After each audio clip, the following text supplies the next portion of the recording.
Hello everyone. My name is Sumit Jaiswal and I work for Apollo Hospitals Enterprises Limited.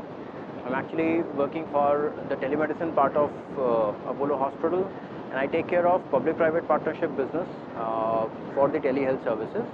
We are rendering primary healthcare in the state of AP across 164 centers.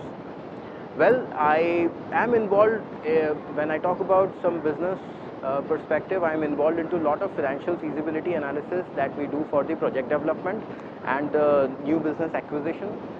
So the program that we have attended today is actually helpful for everybody who was a participant to it in understanding how do we strategize for future prospects and also the business opportunities which are lying in the market to make the most out of it and have your product best fitted to the market.